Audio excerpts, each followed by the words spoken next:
Warga WNI tenaga kerja Indonesia yang ada di Jepang berulah. Benar gak sih? こんなことあったじゃないとか言われるからね、どうやって解決したらいいかなっていうさ、みんなマイナスのイメージになるじゃないですか。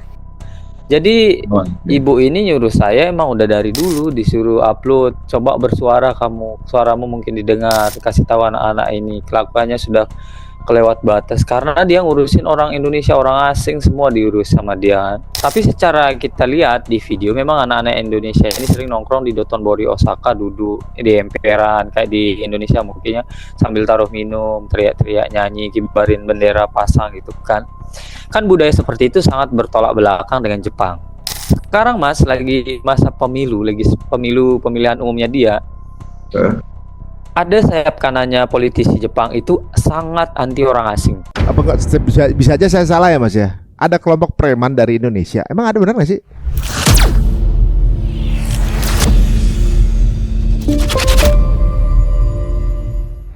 Ini soalnya kan ramai banget viral ya, yang terjadi yang kemudian dikomen oleh teman kita Mas Tian Neo Jepang yang tentunya juga kemudian jadi berita yang cukup besar juga di dalam negeri yang kemudian banyak berkomentar pekerjaan dapatnya susah-susah, kenapa nggak dijaga dan juga nggak menjaga nama baik bangsa. Oke, sekarang kita langsung aja ketemu sama Mas Neo Jepang yang alhamdulillah sudah bisa kita sambung di sini walaupun perbedaan waktu ya. Assalamualaikum Mas E. Sehat. Waalaikumsalam warahmatullahi wabarakatuh. Gimana kabar? Itu saya termasuk yang pertama kali lihat videonya loh, belum banyak yang nonton, saya masuk yang nonton, saya pikir ngobrolan biasa gitu. Tapi ternyata didengerin seru juga gitu. Yang video kemarin ya? Yang itu yang pakai voice note, kok bisa suaranya bisa suara Mickey Mouse gitu? Emang diefekin apa emang dianya mau begitu? Apa emang suara orangnya gitu? インドネシアがいらなくなっちゃいますよね。そうですね。そう。じゃあ、他のエルペイカーも迷惑ですよ、本当。せっかく私インドネシア人アピールしてるんですけどね。いいよってアピールしてるんだけど、こんなことばっかり起こってたら。 Suaranya pertama hampir mirip gitu, tapi saya mencoba mensamarkan identitas orang kan. Karena memang itu persetujuan dari dia untuk ngupload dan dia yang nyuruh saya upload video itu. Jadi ibu ini nyuruh saya emang udah dari dulu disuruh upload, coba bersuara kamu, suaramu mungkin didengar, kasih tahu anak-anak ini kelakuannya sudah kelewat batas karena dia ngurusin orang Indonesia, orang asing semua diurus sama dia. Saya mikir kalau hal ini kan lumayan fatal nih kalau diceritakan kan. Tapi kalau karena saya sudah kedung janji ditelepon, akhirnya hari itu saya coba deh, saya upload deh. Dengan saya record, saya upload.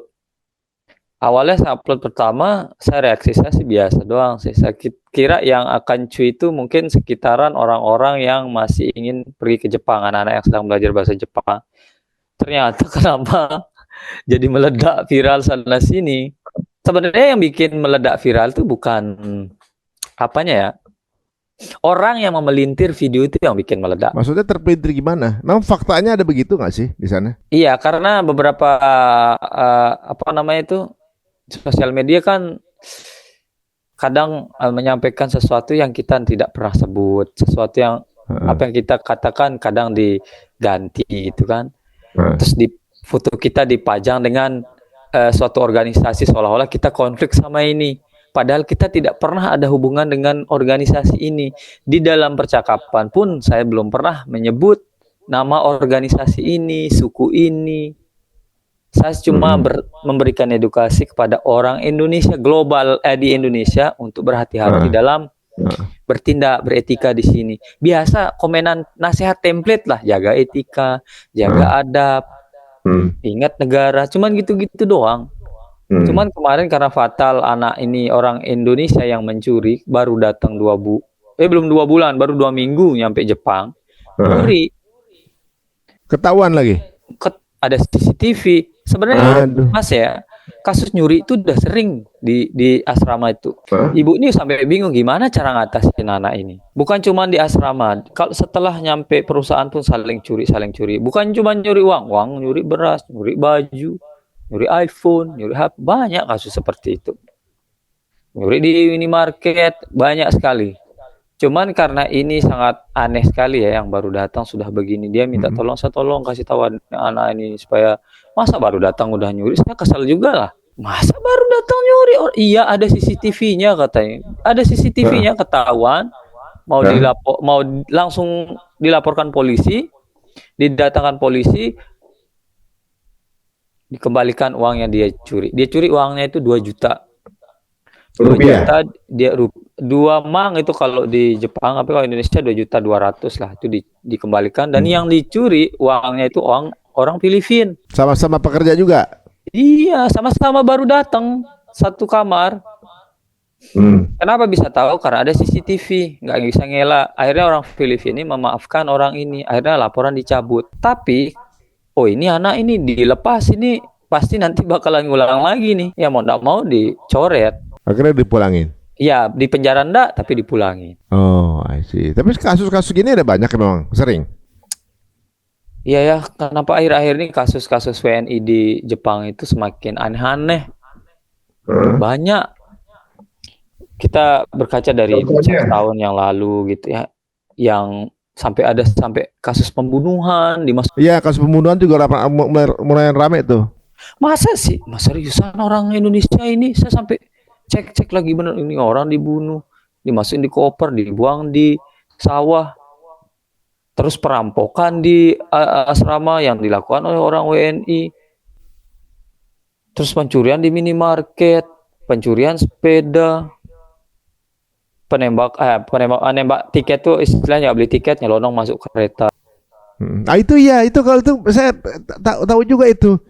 Jadi nerobos gitu, rame-rame itu dan nerobos gitu, cuek banget gitu. Padahal lagi pas penjaganya nggak ini. Orang Indonesia. Orang Indonesia.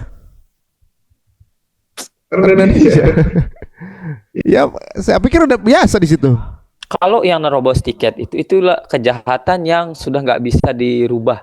Emang itu sudah dari turun temurun, dari angkatan dulu udah sering memang kejadian seperti itu. Dan lah kok nggak ditangkap? Kadang ada yang ketangkap, kadang ada yang enggak. Cuman itulah masih batas kewajaran menurut mereka ya. Kejahatan yang paling fatal yang lakukan itu nembak kereta gitu. Tapi beda dengan yang sekarang. Sekarang sampai bunuh-bunuhan. Yang dibunuh warga Indonesia juga. Sama-sama warga Indonesia. 3 WNI bunuh ini, ngerampok ini, ngerampok perempuan kan, waktu itu ada di video saya, ngerampok perempuan jalan, dia nyuri dompetnya, pas dibuka uangnya isinya cuma 50.000. Orangnya meninggal dirampok. Ada yang dia merampok orang Jepang, ada merampok nenek-nenek, ada merampok perempuan, ada yang dibunuh orang Indonesia. Ada yang 2 orang tuh, orang mana itu? Ada korban pembunuhan tuh orang Indonesia itu. Jadi ditangkap kemudian di penjara di sana. Sepertinya itu kan balik lagi urusannya ke KBRI ya. KBRI mau entah di penjara di sini kah, atau selesaikan hukum di sini kah, apa langsung dipulangkan. Kalau itu urusan KBRI yang. Bagaimana sih sebenarnya nama Indonesia sendiri di apa namanya, kepengurusan tenaga kerja di sana? Apa sudah tercemar, apa masih baik? Menurut informasi yang saya dengar dari beberapa penyalur tenaga kerja di sini yang kemarin, sekarang tuh sudah mulai Indonesia tergeser. Beberapa perusahaan tuh menutup Indonesia dan beralih ke Thailand, Filipina, Mongolia, Myanmar. Myanmar paling bagus bahasanya, dia paling bisa diatur. Walaupun ya sebenarnya image kalau dalam sistem kerja itu orang Indonesia tuh jago-jago, paham cepat. Cuman sayangnya itu kayaknya anak-anak sekarang tuh kurang nurut. Dia masih ada rasa egonya yang harus dari nggak mau diatur. Iya, nggak mau diatur. Jadi, dan dengan kasus seperti ini kan juga diliput pemerintah Jepang juga nih, masuk berita di Jepang juga. Jadi beberapa perusahaan juga mulai khawatir ngambil orang Indonesia. Yang udah sering ngambil Indonesia akhirnya ditutup. Yang baru mau ambil Indonesia akhirnya mikir-mikir. Nah, itu masih dalam dampak kecil.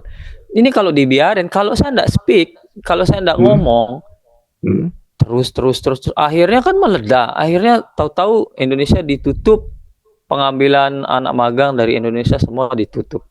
Tapi orang banyak yang salah paham, dikiranya Jepang akan menutup, memblacklist Indonesia dalam skala global ya, dalam skala kerjasama. Ya nggak bisa lah begitu. Kita berbicara dalam hal apa namanya? pengiriman lebih luas tenaga lah ya. kerja. Ya aduh gimana ya. Tapi tetap aja ya teman-teman semua atau juga mungkin para penyelenggara rekrutmen jangan lupa untuk memasukkan mata pelajaran adab ya dan sopan santun. Karena di Jepang itu sangat kepake. Kalau nggak salah sebelum belajar ngitung baca sopan santun di sana ya. Biasa SD itu kan yang kayak Yusuf dia sebelum masuk SD itu dia hanya belajar sopan santun, Tuh, lihat kerajinan. guys. Masuk SD Nah, pun dia masih diajarin sopan santun. tuh. Semua iyalah bisa dibilang dia hitung-hitungan, ilmu-ilmu itu masih nanti lah itu. Nah, Katanya adab dulu dibentuk deh baru kita kasih ilmu yang itu sebenarnya umat Islam itu adab dulu baru ilmu. Adab 3 tahun, ilmu 2 tahun kan gitu secara Islam. Tapi kenapa orang Indonesia malah kalah sama Jepang ya cara pendidikannya? Sekarang anak-anak muda sekarang banyak yang songong. Maksudnya sekarang ini lingkungan di ya nggak semua juga, tapi banyak yang sekarang ini karena di zamannya banyak yang sama orang tua. Nah ditanya orang tua, emang gitu jir lah. Ini orang tua yang nanya gitu kan. Ya udah maksudnya secara adab itu dulu kalau kita sama yang lebih tua tuh ada sedikit adabnya lah gitu, ada sopan santunnya, ada tata cara ketimuran yang dipertahankan gitu ya. Kalau untuk keluarga yang masih bertahan gitu bagus. Nah ini mungkin ada perubahan jadi perubahan culture. Berarti sebenarnya Indonesia tuh masih bisa perjuangkan lah ya, belum terlalu jelek-jelek banget ya. Secara Indonesia quality ini masih bagus. sebenarnya Mas dibandingkan Vietnam itu Vietnam tuh sangat buruk loh. Tingkat kejahatannya kriminalnya Vietnam tuh lebih parah dari Indonesia. Orang Vietnam tuh nanam ganja, maling kabel, maling isi apartemen tuh dia udah berani orang Vietnam sini tuh. Dia sudah seperti asli setengah yakuza lah dia mereka sih. Nyuri perkebunan, budah. Dia udah benar-benar udah hitungannya dia itu udah ditutup sama seluruh perusahaan di Jepang penerimaan tenaga kerja. Makanya sekarang pada beralih sebenarnya ke Indonesia. Namun karena ada kasus-kasus seperti ini, orang-orang pengirim ini takut Indonesia seperti Vietnam. Makanya dia harus bersuara, oh, tolong anak-anak ini jangan seperti Vietnam. Jaga. Tapi kalau ini didiamkan takutnya seperti Vietnam, ya begini. Sekarang saya dengar dari pengirim nih, orang Vietnam tuh sekarang kan dibatasi ngambil nih ke Jepang. Jadi Vietnam itu bikin organisasi atau sekolah di Indonesia berinvestasi. Karena dia punya uang untuk ngirim orang-orang ke Jepang gitu. Ada yang kerjasama seperti itu. Ini kesempatan sebenarnya guys, maksudnya secara pintu masih bagus ya, tapi sayang kalau kita kemudian yang sudah kerja di sana tidak menjaga behave, yang menjadi masalah adalah adik-adiknya nanti gitu kan. Ketidakpercayaan dari negara Jepang untuk mendapatkan tenaga kerja dari Indonesia, padahal kerjaan lagi susah gitu. Nah ada info katanya sejak jenengan speak up banyak pekerja atau WNI di Jepang yang nggak suka. Itu saya aneh banget. Kenapa saya speak up? Ada yang framing seolah-olah saya itu benci orang Indonesia. Saya itu sengaja bikin itu untuk memusuhi orang Indonesia. Kan seharusnya kalau dia berpikir secara normal ya kita bilang, secara waras lah gitu. Bencinya di mana coba? Kalau kita diem terus, kalau semua diem tidak ada yang bersuara, siapa yang ngasih tahu nanti, Mas? Masa semua orang yang mau berbuat baik bersuara itu mau dibungkam? Saya pernah bilang sama salah satu presenter TV itu, kalau Mas melihat sesuatu yang batil, apakah Mas bakalan diem? Tentu saya akan bersuara jika berdampak pada diri saya dan negara, kata. Ya jelas, saya juga begitu. Karena itu berdampak ke saya, ke teman-teman yang berprestasi di sini, ke negara juga, ya kita harus speak lah, harus berbicara gitu. Ini intinya. Kan saya punya sekolah juga nih di Lombok nih. Risikonya sebenarnya kalau saya speak up, ngomong akan viral, Indonesia di blacklist, ke sekolah saya juga kena nih. Karena dari Indonesia. Tapi it's okay lah, yang penting biar semua terarah gitu. ada legasi kebaikan ya. Jadi ibaratnya nanti yang mau berangkat juga nggak disuzonin kan gitu ya. Iya, kalau ditutup saya juga kena padahal. Heeh. Kalau nggak salah ya beberapa tahun yang lalu, apa tahun lalu apa semenjak pembangunan masjid di sana gitu. Kayaknya kayaknya banyak ini ada kelompok apa nggak bisa aja saya salah ya Mas ya. Ada kelompok preman dari Indonesia. Emang ada benar nggak sih? Saya udah sampaikan di video saya, banyak yang bilang bahwa saya mengklaim bahwa orang Indonesia itu bikin geng di Jepang. Ada Orang geng ya? Indonesia nongkrong. Tapi secara kita lihat di video, memang anak-anak Indonesia ini sering nongkrong di Dotonbori Osaka, duduk di emperan kayak di Indonesia mungkin ya, sambil taruh minum, teriak-teriak, nyanyi, kibarin bendera, pasang gitu kan. Kan budaya seperti itu sangat bertolak belakang dengan Jepang. Heeh. Orang-orang ini beralasan, yuh orang Jepang aja gitu. Men, dia itu orang Jepang, negaranya dia mau boker di jalan itu urusannya dia, negaranya dia, masa kita mau ikut begitu? Heeh.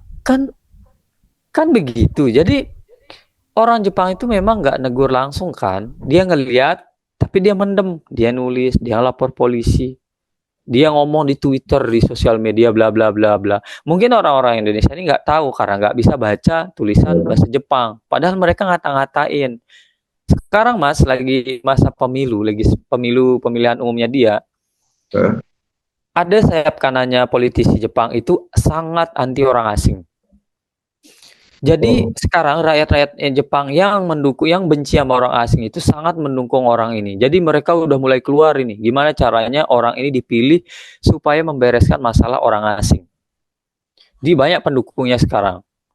Karena kasus kemarin yang dibilang geng tuh, orang Jepang kalau ngelihat orang ngumpul gitu, pakai baju hitam-hitam, terus gambar-gambar, ada gambar tengkorak, gambar apa, duduk minum-minum, kibarin bendera. Kan image-nya ini komunitas apa sih? Iya. Kan orang Jepang kan bertanya-tanya nih. Akhirnya mereka browsing juga kan di internet. Di Indonesia ini komunitas apa? Ternyata yang dia browsing itu yang keluar orang-orang yang ngebegal di Indonesia. Orang-orang yang pakai baju sama, ngebegal di Indonesia, tawuran anak-anak SMA gitu kan, pakai baju gitu. Akhirnya diambillah kesimpulan, wah ini di Indonesia grup seperti ini banyak gengnya berbuat buruk bla bla bla bla. Kena lah anak-anak yang nongkrong di sana. Walaupun mereka tidak mengikrarkan bahwa dia itu geng, tapi pandangan orang Jepang itu adalah sebuah geng. Nah, dibubarin. Kan kalau kenambah sekarang itu kadang sebenarnya ada banyak polisi intel yang berdiri di sana ngeliatin. Kalau masih nongkrong, masih berjejer gitu minum lah, masih lah it's okay. Kalau dia udah mulai rusuh, barulah polisi bergerak. Tapi sebenarnya udah dicatat-catatin sih orang-orang gitu, udah ditanda-tandai. Iya, dia pasti udah mendata sih ya, seperti itu ya. Ada yang unik waktu itu sama istri di apa sih namanya MRT ya panggilannya? Metro nanti apa namanya? Tapi bukan Shinkansen, maksudnya kereta. Kereta bawah tanah Chikatetsu. Nah di situ ada kelompok ya orang-orang Indonesia di gerbong yang sama. Saya asumsinya bakalan kenal, ngobrol gitu kan. Tapi ngomong ketawa-tawaannya gitu ketawa-tawa di pintu segala macam gitu yang kayaknya aromanya udah aroma miring nih. Ya kelihatan lah gitu. Orang Jepangnya nyingkir-nyingkir. Gitu. Mereka di daerah pintu di metro itu, di daerah pintu kan. Tadinya karena kita juga duduk di situ, kita pikir kalau ada tegur-teguran kan ya namanya kemungkinan kalau dia berangkatnya mungkin belum lama bisa aja kenal gitu orang tuanya atau minimal gitu ya bisa aja kita kenal gitu, bukan kegeeran tapi bisa ngobrol jadi apa kan. Tapi ketika ngeliat kayak suasananya gak kondusif deh nih, jangan-jangan mereka lagi tipsi begitu kan. Bener masih pas lagi pintu kebuka dia jackpot di pintu gitu, gitu kan. Wah udah kita ya mendingan kita berasa nggak kenal. Mereka kan orang Jepang kan sampah aja dikantongin, ya kan? Ini dia muntah di pintu kereta, di pintu kereta bawah tanahnya itu kan. Apa namanya, hal seperti itu sering terjadi, bukan cuma orang Jepang pun sering seperti itu. Orang Vietnam, orang Thailand juga sering di kereta nelpon, ngomong, teriak. Dia pakai earphone, dia video call, teriak-teriak ngomong. Kan dia nggak, Heeh. ini padahal orang Vietnam loh yang nelpon kan gini. Cuman ada saya di depan, ada orang Jepang. Dia orang Enggak. Jepang tuh dia gini, main HP. Terus dia nih teriak-teriak gini, dia ngeliat. Sampai negur dia. Heeh. Baru dia gini, mau lagi dia ribut.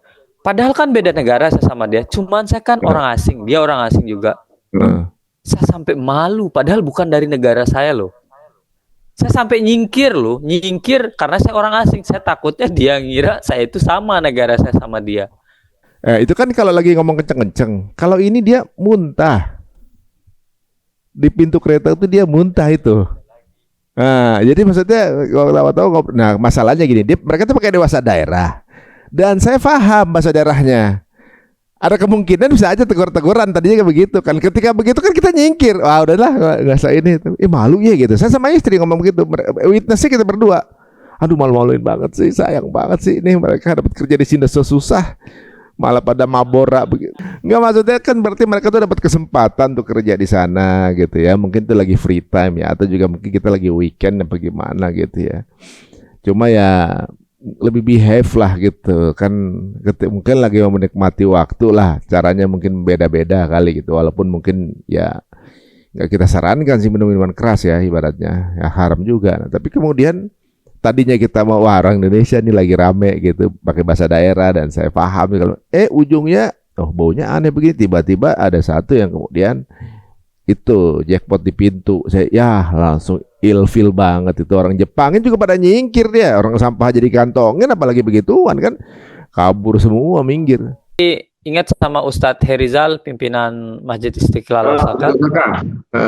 Jadi beliau itu setiap minggu atau sebulan pas lagi sempat, setiap minggu malam minggu, malam Sabtu mungkin, setiap turun sholat Isya kita itu jalan ke Dotonbori. Kayak sweeping lah gitu. Jadi kita bersama jamaah masjid di sana. Saya ikut pernah sekali, tapi beliau lumayan sering. Beliau tuh dengan jubah pakaian busana muslim jalan ke Dotonbori untuk mengingatkan WNI yang nongkrong pada minum.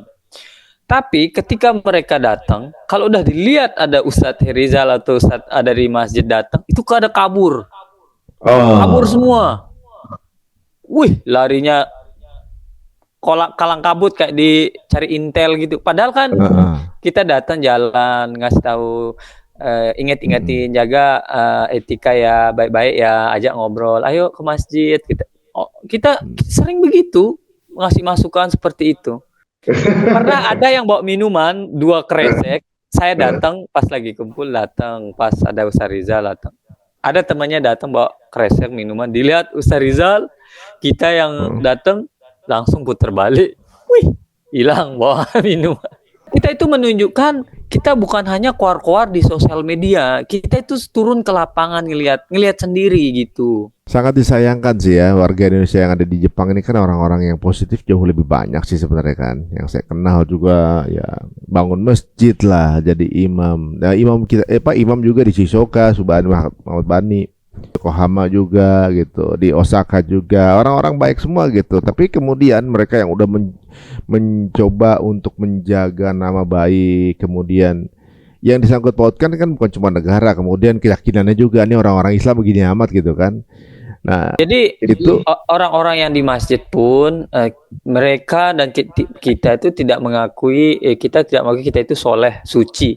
Rata-rata mereka juga dari orang-orang yang pernah berbuat buruk di Jepang ya.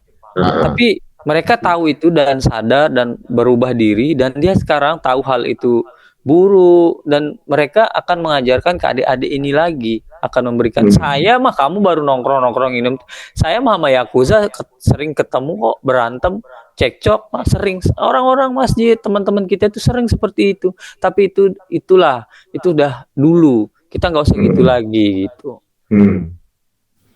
Nah, kira-kira apa yang misalnya yang sekarang mau berangkat ini ya, ada agensi mau ngejalanin, mau berangkat, apa segala macam, apa sih sebenarnya yang harus dipersiapkan supaya kemudian ya selain tenaga kerjanya bagus, berkualiti, juga punya adab sopan santun yang baik gitu. Kita orang timur yang dulunya kayaknya paling sopan orang Indonesia gitu kan. Nah, giliran dapat angin sedikit mereka seperti malah jadi bikin ulah gitu kan. Sayang banget. Apa nih yang harus dipersiapin nih Mas? Oh, jadi gini sebenarnya. Ini lagi nih nasihat template lagi ya, jaga etika dan adab gitu aja. Sebenarnya Hmm. menurut saya pengirim-pengirim agensi yang ada di Indonesia, khususnya yang swasta, saya juga itu kalau bisa anak-anak yang akan ke Jepang itu jangan hanya diajarin bahasa Jepang. Jangan hanya diajarin apa nama itu, kalau ada masalah lapor ke sini, hubungin sini, kalau ada kejadian ini hubungin sini, hubungin itu, bukan itu doang.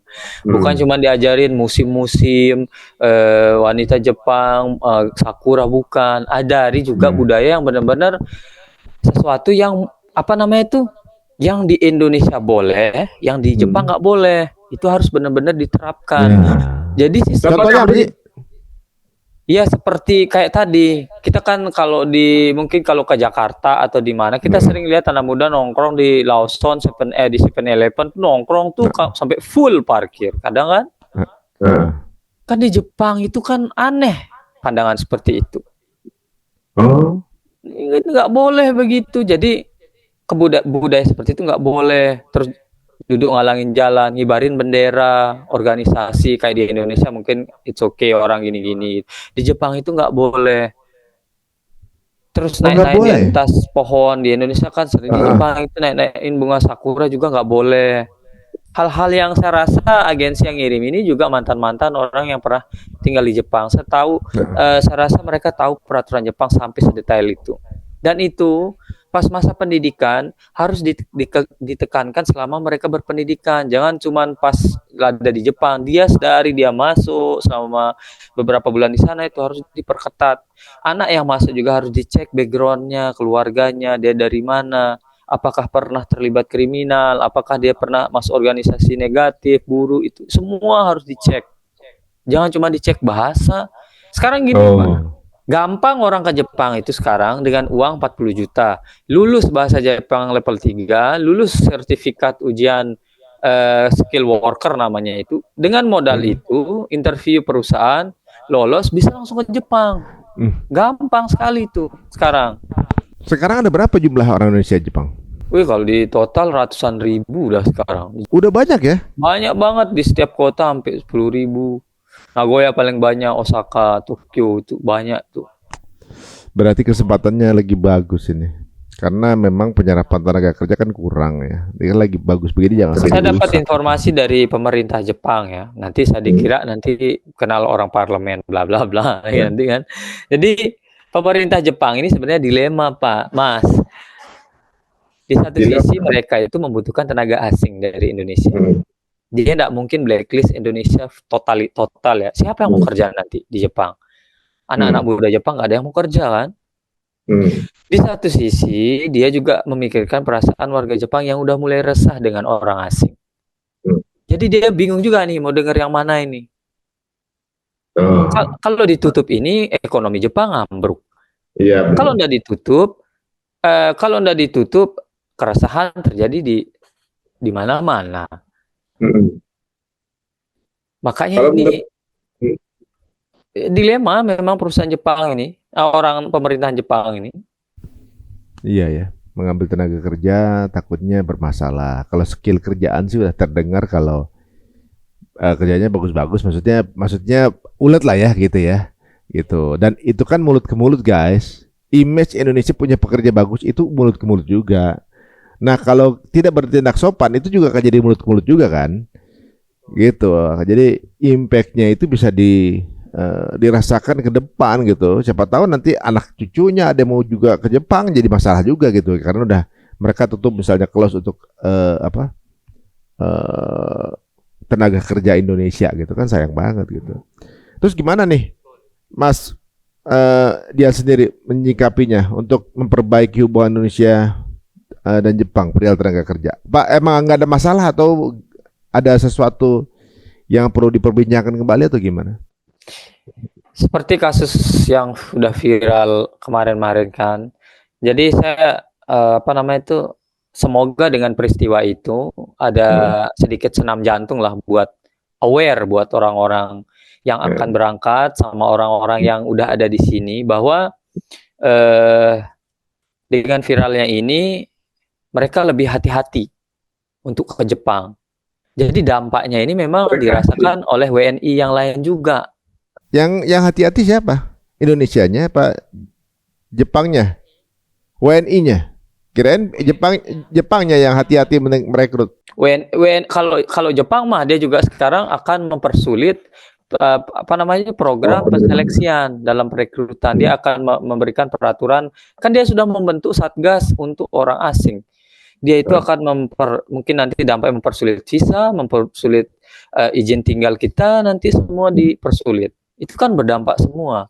Di Indonesia juga pemerintahnya juga harus kerjasama. Nah, contohnya tadi mempersulit kualitas SDM atau orang-orang yang akan dikirim ke Jepang tuh. Maunya sih saya seperti itu. Jangan mengirim jumlah banyak-banyak gitu, tapi kualitasnya kurang. Lebih baik ngirim dikit tapi yang benar-benar pionir premium gitu. Jadi kesininya cuma bawain kelas-kelas pekerja aja gitu maksudnya, kan perlu kelas eksekutif juga perlu gitu maksudnya. Betul, ada grade-nya, grade A gini, grade B ini gitu. Oh berarti itu di tahun berapa tuh ya berarti ya? Tahun ini.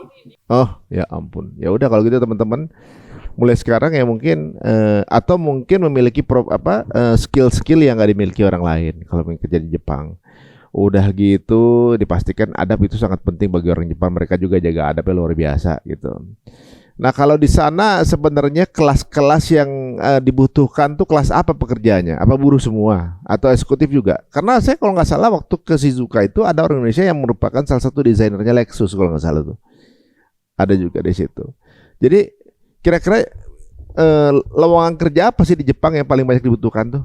Sebenarnya lebih banyak itu konstruksi untuk pembangunan Jepang ini ya, untuk bergerak. Biasa kan di Jepang tuh karena aneh juga Jepang ya, bangunan masih bagus dihancurin, bangun lagi, bangunan lagi beberapa tahun dihancurin. Saya berpikir apakah itu sengaja dibuat seperti itu untuk muter ekonomi? Karena untuk orang yang bekerja di sana itu kan membutuhkan anak-anak muda. Orang-orang yang udah tua kan nggak terlalu dipakai di sana. Jadi mereka itu lebih membutuhkan tenaga, lebih dibilang tenaga kasar lah gitu. Tapi untuk membutuhkan tenaga kerja yang di kantor, yang seperti engineering di dalam pembuatan sebuah mobil itu, mereka juga butuh. Tapi sulit menemukan bibit-bibit seperti itu. Sebenarnya kalau ada pun orang Jepang sangat bersyukur sebenarnya. Tapi kan kita dasar kualitas anak-anak yang kita kirimkan itu kan standar SMA.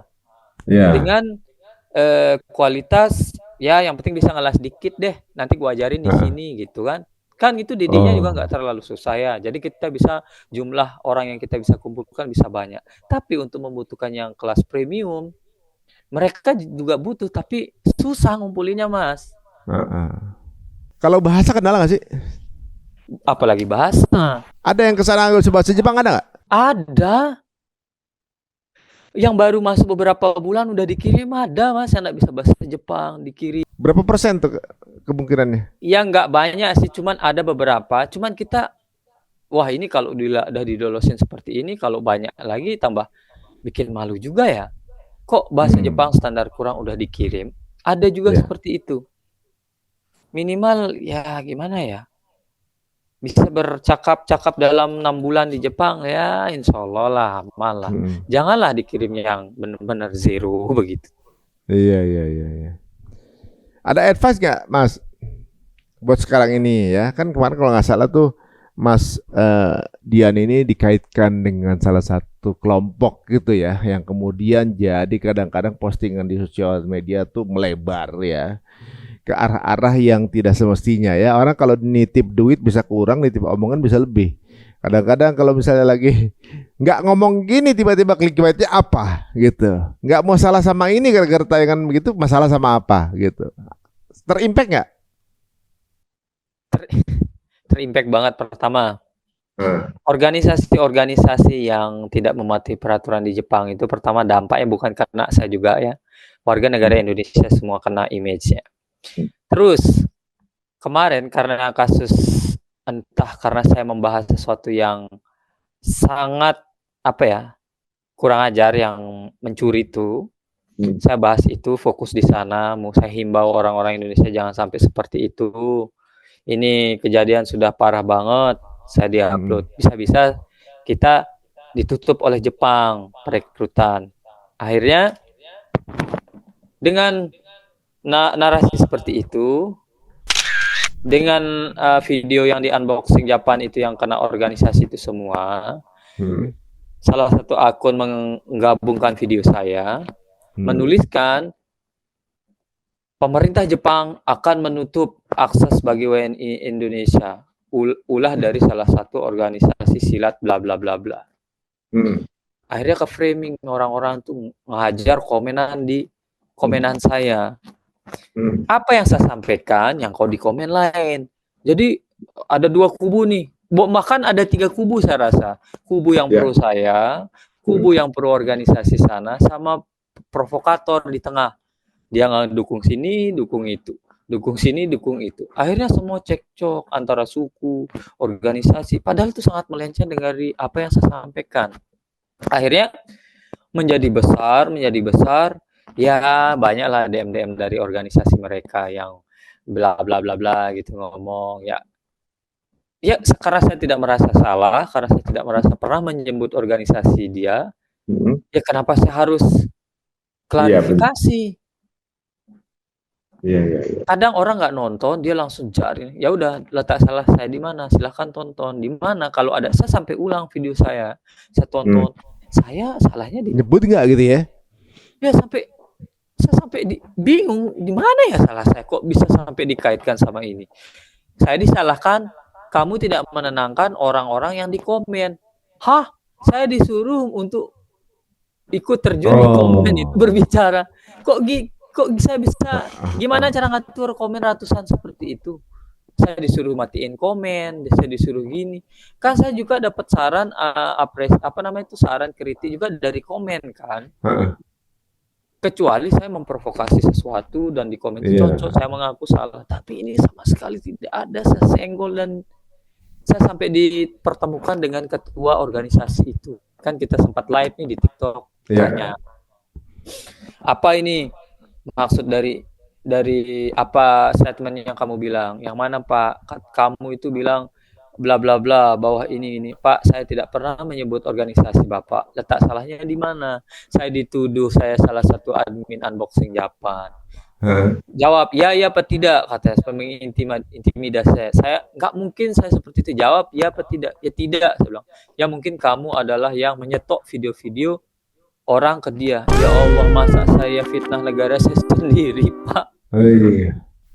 Sampai seperti itu. Tuduhan-tuduhan seperti itu yang saya terima. Ternyata nggak enak juga ya tidur. Nggak enak juga. Bahwa saya itu sudah kena undang-undang ITE nyomot video orang untuk diupload di channel saya. Yang mana video saya yang nyomot? Silahkan buktikan, saya bilang. Kirim linknya sekarang. Nggak ada dikirim. Emang buku saya nggak pernah begitu. Nah, kita kan juga punya banyak saudara di sana ya, teman-teman yang ada di Masjid As-Solihin Yokohama, ada di Osaka. Kita juga lagi bangun masjid di sana. Teman-teman yang mau ikutan bisa langsung klik link di bio saya ya, yang mau ikut bangun masjidnya juga. Ada kaitannya dengan Masjid Solihin ini. Saya sama Pak Adi sudah ngobrol. Adi sama saya, Mas Dian, karena viral kasus ini, Mas Dian, kalau ada teman-teman dari pesilat yang mau tunjuk aksi, tolong informasi saya. Kita siapkan stage di sana. Kita kasih tampil 10 menit untuk 5 orang, 10 orang. Tolong infokan saya. Saya DM-in orang-orang pesilat nih, organisasi pesilat yang ada di Jepang. Mas, kita ada acara besar, dari ribuan orang dan ustadz, artis, ini acara di Yokohama. Untuk ini kami persilahkan, silakan kita fasilitasi untuk tampil. Gak ada yang mau, Mas. Gak ada yang, bukannya gak ada yang mau ya, gak ada yang bisa lah gitu. Bilangnya, oh sorry saya ada sibuk, waktunya gak tepat, kita ada acara ini, acara itu, acara ini, acara itu. Saya DM-in semua pesilat-pesilat itu. Jawabannya gak ada yang bisa, gak ada yang bisa. Yang bukan pesilat dong, pesilat aja ininya, circle-nya Indonesia.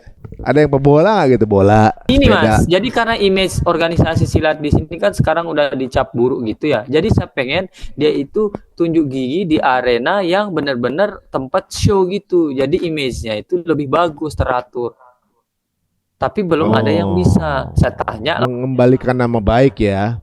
ya kenapa nggak ada yang mau, nggak bisa? Takutnya nanti kalau ke sana takut digoreng lagi katanya. Oh ya udah kalau gitu saya bilang. Yang penting saya sudah tawarkan. Jadi serba salah sepertinya ya. Ya, padahal saya bilang gini, kalau mau image-nya bagus, jangan cuma silat doang, pakai atribut silatmu. Ayo kita pergi pungut-pungut sampah, bagi-bagi nasi sama orang Jepang, bikinkan video, share, saya bilang gitu. Saya sampai Iya, diajak benar. loh. Nah, teman-teman Masa semua bangga kalau dalam melakukan hal buruk di video, Jit? Ya, iya, masa kegiatan positif nggak mau kan? kadang-kadang salah kaprah orang-orang juga ya. Kalau sekarang teman-teman ingin punya pahala yang luas di Jepang, apalagi tingkat mualafnya juga meningkat, tingkat ketertarikan dengan Islam juga meningkat. Bisa teman-teman ikutan yuk bangun Masjid Asolin Yokohama gitu ya, buat teman-teman semuanya yang masih punya kelebihan rezeki ya, untuk sama-sama kita bangun karena ya masih butuh beberapa persen lagi untuk bisa nutupin masjid Insya Allah ini ya, gitu. bakalan jadi besar masjid. Saya pernah Insya berkunjung Allah. kan, Benar. besar banget masjidnya Ada nanti ini. ada tempat Indonesia sendiri kita jadi kesannya malah bisa jadi meeting pot kan. Jadi sebenarnya sekarang ini kalau ada anggapan miring bahwa seorang Neo Japan justru menjelek-jelekkan bahasa Indonesia berarti salah besar ya, salah persepsi berarti ya. Itu fitnah al-Masihi apa itu? Tapi dalam suatu keadaan pada saat kurang terpojok itu pasti akan mencari siapa yang salah. Itu hal yang biasa.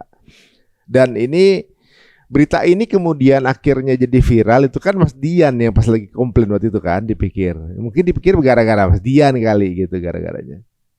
Ya karena di awal Saya orang sampai jadi teman apalagi Jepang saya sampai ketawa kan, kamu masuk tri ini ya viral ya ini. Iya, saya bilang gara-gara ini dia ngakak-ngakak ketawa gini. Tapi it's okay, kamu itu mengatakannya yang benar, gak usah takut, maju terus katanya. Ada keterlibatan mafia nggak sih di sini? Kalau sampai itu sih, walau enggak ya. alam, saya nggak tahu entah pemerintah ikutkah, di belakang inikah, apa mafia ikutkah gitu. Saya kurang tahu. Nantikah kita ngomong di apa Ya. di tempat lain. Sekarang sebelum kita tutup, apa pesannya nih untuk yang lagi mau berangkat ke Jepang atau yang sudah ada di Jepang tapi belum pernah bertemu sama Bang Dian? Buat adik-adik yang belum berangkat ke Jepang, saya lihat beberapa akhir-akhir ini memang sekarang pada galau ya, karena kaget dengan informasi yang Jepang akan ditutup. Sebenarnya itu salah. Saya tegaskan di sini, nggak mungkin Jepang nutup Indonesia dalam hal kerjasama. Yang ditutup itu adalah Indonesia perekrutan perusahaan-perusahaan untuk yang Indonesia yang berbuat negatif. Jadi gimana supaya tidak ditutup? Adik-adik yang akan mau berangkat ini, mari kita buktikan dengan kegiatan positif, adab etika kita sebelum kita berangkat ke Jepang. Entah kita belajar sebelum belajar di Indonesia, kita tunjukkan bahwa orang Indonesia itu bagus, positif itu. Jadi kita membuka apa namanya itu persepsi negatif itu kita yang bentuk lah menjadi positif gitu. Dan buat adik-adik yang baru nyampe sini dan yang udah lama di sini, tolong kerjasamanya. Kita sekarang sebagai pejuang devisa, nama kita dilihat, nama kita disorot, kita dicontoh kohai-kohai junior kita di Indonesia yang akan di sini, yang akan datang ke sini, adik-adik. Ya kita itu sebagai contoh lah di sini. Gitu. Jangan sampai hal buruk bisa ditiru sama mereka gitu. Kayak yang baik katakan baik, yang salah ya salah gitu. Oke, itu aja sih. Itu aja teman-teman semuanya. Jadi sebenarnya sih nggak sulit juga ya, karena sebenarnya kalau kita lihat tilik dari budaya kita ini budaya Timur. Yang kurang di Jepang itu kan adab sih sebenarnya gitu. Ini menutup kita bahwa bukan berarti semua orang Indonesia ke Jepang begitu, tapi ada beberapa oknum yang sayang sekali kemudian membuat nama Indonesia dipertanyakan gitu kan. Adab ini sebenarnya udah diajarin di banyak rumah tangga di Indonesia. Adab sopan santun itu adabnya orang Indonesia juga. Tapi sayang kenapa yang menerapkan itu negara Jepang ya kan, yang ya non Muslim padahal gitu. Tapi secara adabnya Masya Allah sih gitu. Dan orangnya juga pekerja-pekerja tangguh juga lagi. Sebenarnya kalau kita jadi orang baik, Mas, orang jujur baik, kita ditaruh dimanapun aman, Mas. Kita pasti menyesuaikan. Itu sih intinya. Kalau boleh tahu per tahun berapa sih per tahun Indonesia peluangnya nambahnya? Ngirimnya Hah? berapa ya? Saya 1 bulan waktu di program pemerintah sekali ngirim sebulan 3 kali 200. Berarti per tahun berapa tuh? Nah, itu kan dari satu. Kalau dari semuanya gitu. Oh, itu banyak banget, itu ratusan ribu mungkin kali total sekali ngirim. Ratusan ribu. Nah, oke. Bisa sampai ribuan Nah, tuh itu sekali dia. ngirim. Berarti peluangnya besar sebagai ke depan nih kan, untuk semua yang sekarang menyaksikan mencari pekerjaan. Pekerjaan bukan cuma di Indonesia, di Jepang juga ada. Tapi kalau ada yang sampai akhirnya mendaftar ke Jepang, ingat adab-adab tadi. Karena adab-adab ini adalah yang menjadi penentu gitu. Ada yang orang gara-gara adabnya bagus kemudian kerjaannya pangkatnya naiknya cepat gitu kan, atau dikasih bonus gitu ya. Kadang-kadang cuma ada orang kerja maunya sebatas sama pekerjaan dia aja gitu. Orangnya bosnya nggak ada yang ngerjain, atau juga mungkin ada kesempatan kerjaan yang lain dia nggak mau, oh bukan kerjaan gua. Nah itu susah naiknya tuh kayak gitu. Wah ini jadi menarik ya guys ya obrolan kita bahwa nggak semua sih sebenarnya ya warga negara Indonesia itu yang ada di Jepang ada oknum yang seperti itu. Tapi sisanya alhamdulillah banyak yang lama tinggal di sana karena udah berbaur dengan warga lokal, dan orang Indonesia itu dikenal punya kinerja yang baik gitu ya. Jangan kemudian dicemarkan oleh beberapa oknum baru datang kemudian merubah sudut pandang negara Jepang mengenai Indonesia. Nah, itu yang sangat disayangkan ya. Iya, dan sekarang ini mungkin apa yang menjadi isian komen-komen di kolom komen ini udah terbantahkan semua ya. Maksudnya udah yang salah-salah terbantahkan gitu kan. Ya, mudah-mudahan nanti kalau ditelepon lagi sama Mickey Mouse bisa di-share lagi. Boleh. Nah, itu boleh tahu itu menteri apa dia? Menteri apa? Yang mana? Yang nelpon itu apa menteri, apa bekerja di bidang apa dia? Itu juga dipelintir itu. Dikira saya ditelepon parlemen pemerintah pusat, seolah-olah saya itu pengaruh politik saya di Jepang itu sangat kuat dan saya bisa membuat undang-undang, merubah peraturan. Kan gila informasi kayak gitu. Padahal saya ditelepon tokoh pemerintah. Dalam tokoh pemerintah yang saya bilang ini Badan Pengawas Pendidikan Orang Asing yang ada di Jepang. Jadi dia ini seperti pemerintah non formal BP2MI, pemerintah non formal yang bekerja membantu ketenaga kerjaan di Jepang. Jadi saya bilang aja tokoh pemerintah biar kecil gitu. Ya. Biar kemudian jadi ada koreksi ya, ada awareness-nya jadi lebih kelihatan. Ya, alhamdulillah udah lurus semua teman-teman. Kalau mau jujur, Ya. saya memang kenal parlemen Jepang, ada saya punya orang-orang besarnya saya punya. Tapi orang politisi Jepang itu nggak boleh dipublish. Dia itu di belakang. Beda sama politisi kita. Kalau dia enggak. Harus dipublish sih kita. Iya, kalau kita nggak bisa asal publish. Kita hanya mendengarkan saran dia, kita bersaran ke dia, udah oke, kita sampaikan. Tapi kita nggak boleh publish sembarang. Saya bertemu mereka itu nggak boleh foto. Sama foto nggak boleh Dian katanya. Ini iya saya bilang. Nanti deh saya ceritain kalau sudah tutup ini, nanti saya ceritain. Siap. Dan mereka itu juga anti korupsi gitu ya. Kalau korupsi malu. Nah, ini kayaknya perlu jadi ini. Bahkan ada yang sampai harakiri kalau korupsi, ya kan? Apa? Oh, itu di sana ada yang ijazah palsu ngundurin diri. Iya, itu wali kota mana? Dia itu bukan lulusan Tokyo, tapi ngaku dia lulusan Tokyo. Ijazahnya ketahuan, akhirnya dia mengundurkan diri gitu. Padahal dia udah menang, padahal diusut, mundurin diri. Wali kota. Jujur di sana ya. Ijazahnya palsu, nggak ngejabat ya, mending milih mundurin diri gitu ya. Itulah makanya saya di sini maaf ya. Jadi kita di sini tuh hukum kita nggak tebang pilih. Jadi saya mau bersuara, mau buat apa, karena saya orang asing pasti didengar. Kita komplain, kalau kita benar kita komplain, kita didengar. Pokoknya semua hak itu dijalankan ya berarti di Jepang ya. Contoh kamera ini. Saya kemarin rusak, saya kirimkan dengan komplain. Ini saya baru beli 6 bulan. Kok rusak, ngeblur. Dia minta maaf. Saya kira dia akan servis kamera saya diganti baru. Yang lama? diambil dia, dikirimkan yang baru, kan saya sampai ini Nah, itulah di Jepang Jepang. ya. ya Allah, saya bilang. Ya, salah satu yang saya juga kalau ke Jepang itu adalah kalau ke sana cari barang elektronik second itu masih bagus-bagus gitu ya. Ya, PlayStation 5 aja cuma berapa juta harganya di situ ya. Karena mereka pakai sebentar udah langsung ganti. Karena negaranya yang bikin. Ya, teman-teman, ya menarik kan? Jadi ibaratnya kalau sekarang segala hal yang menjadi simpang siur masyarakat mengenai orang Indonesia yang ada di Jepang sudah lurus. Bahwa ini oknum yang seperti ini nggak semuanya, tapi jangan kemudian dinormalisasi adab-adab seperti ini gitu. Jangan sampai bikin malu dan kemudian kayak di tempat-tempat kayak di Shibuya, di mana gitu ngumpul tiba-tiba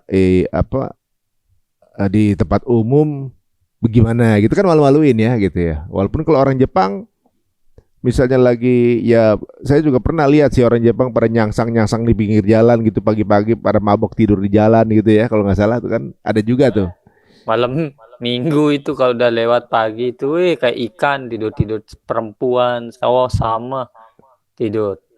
Ya guys, ini masukannya untuk teman-teman yang sekarang ini baru kenalan sama Mas Dian, mengusilahkan follow akunnya Neo Japan yang ada di Instagram atau juga YouTube. TikTok juga ya? TikTok mah saya ngisang-ngisang aja di situ. TikTok banyak kan di Instagram dan juga itu. Jadi bisa kenal sama Yusuf dan juga istrinya juga ya yang di keluarganya nih menarik ya untuk yang baru kenal, yang udah kenal sih udah biasa. Ini yang nonton banyak kan juga yang udah kerja di Jepang nih jangan-jangan ya. Oke guys, terima kasih untuk waktunya. Makasih Mas untuk waktunya. Sama-sama. Klarifikasinya sampai ketemu lagi di akhir tahun Atau di Jepang. Iya, kalau nggak salah minggu depan ada Ustadz Fatih ke sana ya? Insya Allah. Insya Allah ya. Ya ada Amazing Muharram juga yang akan diadakan di Jepang, di Yokohama ya. Tanggal 27 ya, Insya Allah.